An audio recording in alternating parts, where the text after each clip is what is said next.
ఏపీలో రాజకీయం రోజు రోజుకు వేడెక్కుతోంది. ఎన్నో మలుపులు తిరుగుతోంది. ఈ క్రమంలోనే వైసీపీ వ్యూహకర్త ప్రశాంత్ కిషోర్ రాష్ట్రంలో తన యాక్షన్ ప్లాన్ అమలు చేస్తూ యాక్టివిటీ పెంచడంతో పాలక టీడీపీలో ప్రమాద ఘంటికలు మోగుతున్నాయి. అసలే నంద్యాల ఉప ఎన్నికల్లో సీను బ్యాడ్గా ఉండడం, ఆపై ప్రశాంత్ కిషోర్ రాష్ట్రంలో తిష్టవేయడంతో టీడీపీ అధినేత సీఎం చంద్రబాబు టెన్షన్ పడుతున్నారు. చంద్రబాబును మరింత కంగారు పెట్టేలా ప్రశాంత్ కిషోర్ జనసేన అధినేత పవన్ను కలిసి వైసీపీతో కలిసి పనిచేసే అంశంపై మాట్లాడేందుకు సిద్ధమవుతుండడంతో చంద్రబాబు కూడా తన వ్యూహాలకు పదును పెడుతున్నారు. మరీ ముఖ్యంగా పవన్ను ప్రశాంత్ కిషోర్ కలవకుండా అన్ని ప్రయత్నాలు చేస్తున్నట్లుగా తెలుస్తోంది. గత ఎన్నికల్లో కాపు సామాజిక వర్గంలో ఓట్లను తిప్పి టీడీపీ విజయానికి కారణమైన పవన్ కళ్యాణ్ను కలవాలని వైసీపీ వ్యూహకర్త ప్రశాంత్ కిషోర్ అపాయింట్మెంట్ కూడా తీసుకున్నారు. అయితే ఈ సంగతి తెలిసిన టీడీపీ లీడర్షిప్ అంతకంటే వేగంగా పావులు కదిపింది. ప్రశాంత్ కిషోర్ పవన్ను కలవకుండా తాత్కాలికంగానైనా ఆపేందుకు ప్లాన్ వేసింది. అందులో భాగంగా ఇమీడియట్గా చంద్రబాబు పవన్ల భేటీకి ఏర్పాట్లు చేసింది.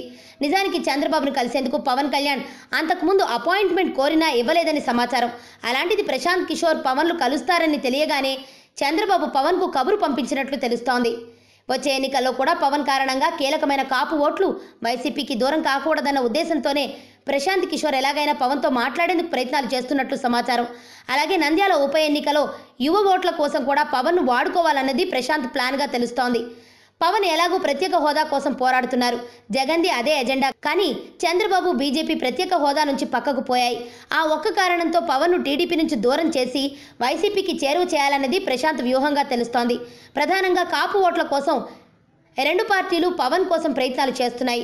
గత ఎన్నికల్లో పవన్ను వాడుకుని ఆ తర్వాత వదిలేసిన చంద్రబాబు ఇప్పుడు వైసీపీ ఆయన కోసం ప్రయత్నిస్తుండడంతో మళ్ళీ చంకనెక్కించుకునే ప్రయత్నాలు మొదలుపెట్టినట్లుగా తెలుస్తోంది. ఆరోగ్యవంతమైన జీవితం కోసం మనం పాటించాలి కొన్ని నియమాలని. చిన్ని చిన్ని చిట్కాలతో చింతలేని జీవితాన్ని ఎలా గడపాలి అనే దానికి వీక్షిస్తూనే ఉండండి మన ఆరోగ్యం యూట్యూబ్ ఛానల్. మరిన్ని ఆరోగ్య సూత్రాలకు సబ్స్క్రైబ్ చేసుకోండి.